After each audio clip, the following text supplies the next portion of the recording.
જય જિનેન્દ્ર, જય મહાવીર. ગુરુદેવનો પ્રસન્ન મુનિનો સંથારો બોરીવલીમાં ચાલતો હતો. એ સમયે એક બ્રાહ્મણ કુટુંબ તેના એકદમ નાના બાળકને લઈને આવેલા હતા. અને એ બાળક છેલ્લા કેટલા ટાઈમથી બિલકુલ આંખો બંધ, હલનચલન ઓછી, ખાલી શ્વાસ ચાલે, બાકી બધી જ ક્રિયાઓ બંધ. એ લોકોએ ખૂબ મહેનત કરી. એમાં કોક આપણા સાધર્મી હશે જૈન ભાઈ, એને ખાલી એટલું જ કહ્યું કે આ વખતે અમારા ગુરુદેવ અહીંયા છે, તમે એને લઈને બોરીવલી પાછળ આવો. બાય ચાન્સ તમારા લક હોય તો તમારું કામ થઈ જાય. હવે રોજનો અમારો નિત્યક્રમ હતો. 6:45 વાગે અમે બધા જ પ્રસન્ન મુનિ મહારાજ પાસે મળીએ ને બધા જ બેઠા હોય અને ડૉક્ટરો આવતા હોય, બધું ચેકિંગ ચાલતું હોય. એનું એ સમયે આ બેન એના બાળકને લઈને આવ્યા અને ગુરુદેવને કહે, મારું આ કેટલા વર્ષે આ એક જ બાળક છે, એની આ 6 મહિનાથી આ પરિસ્થિતિ છે, કાંઈક અમને રસ્તો બતાવો. ઘણી વખત આપણને આપણા જ ઘરની અંદર આપણી જ પાસે વસ્તુ હોવા છતાં પણ આપણે સમજી નથી શકતા. હજી ગુરુદેવ વિચાર કરતા હતા ત્યાં પ્રસન્ન મુનિ મહારાજે ઈશારો કર્યો, ગુરુદેવ એને લઈ લો, ખોળામાં લઈ લો. અત્યારે તમારા હાથમાં એટલી શક્તિ છે કે તમે ધારો તે કામ કરી શકશો. ગુરુદેવ વિચાર કર્યા, પ્રસન્ન મુનિ આવું બોલે છે એટલે એને એ બાળકને ખોળામાં લીધું. બોલીને જે રીતે ગુરુદેવ પ્રાર્થના ભક્તિ કરતા હશે એ રીતે એના માથા પર હાથ ફેરવતા કામ કરતા ગયા. અને છોકરાનું થોડુંક હલનચલન થયું. એમ એ 6 દિવસ સુધી રેગ્યુલર આ ટાઈમે લઈને આવે.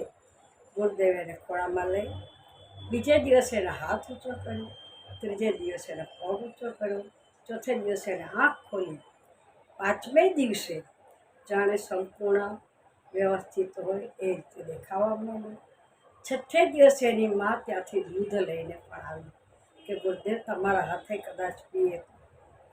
અને ગુરુદેવે ખાલી એના મોઢા ઉપર હાથ મૂક્યો અને એના બાપા ફાધર હતા એને કહ્યું કે તમે પીવડાવો. ગુરુદેવના ખોળામાં હતો અને છોકરાને દૂધની બોટલ આપી, છોકરા દૂધ પણ પીધું. હવે બાળક તો નોર્મલ થઈ ગયો. અત્યારથી બાળક કેટલો મોટો થઈ ગયો હશે, પણ આપણા ગુરુમાં આટલી શક્તિ છે. એ અનુભૂતિ પ્રસન્ન મુનિ મહારાજે આપી. કારણ કે પ્રસન્ન મુનિ મહારાજને તેની રોજના અનુભવ અને અનુભૂતિ થતા હતા.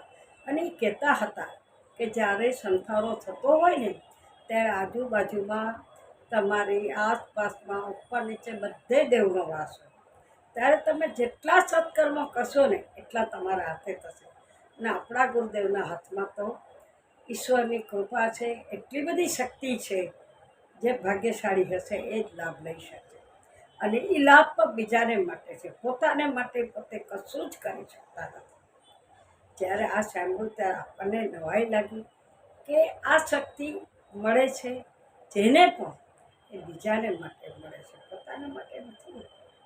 તો આવા ગુરુદેવે એક બાળકને સંથારા નિમિત્તે ઉગાડ્યો અને એ પ્રસંગ જોઈ અને સૌ કોઈની ખુશી એટલી વ્યક્ત થઈ. અને એ મા બાપની ખુશી જોઈએ ત્યારે આપણને થાય કરોડો રૂપિયા ખર્ચતા પણ આવું પુણ્ય આપણે ઉપાર્જન ન કરીએ એવું પુણ્ય ઉપાર્જન ગુરુદેવ કરી ગયા. અને એ કહેતા કે હું તો અહીંયા ખપાવવા આવ્યો છું, જેટલા ખપે એટલા ખપાવવા છે, મારે કોઈ હવે નવા કર્મ બાંધવા નથી. અને થશે તો પુણ્યનું મંદિર, પુણ્યનો ઉદય હશે તો સત્કર્મો પણ કરતા રહેશું. આવી રીતે ગુરુના એક એક પ્રસંગો યાદ કરીએ છીએ ને ત્યારે નજર સમક્ષ આ બધા પ્રસંગો આવે છે. અને આ પ્રસંગ આખા પૂરા પરિવારે જોયો છે.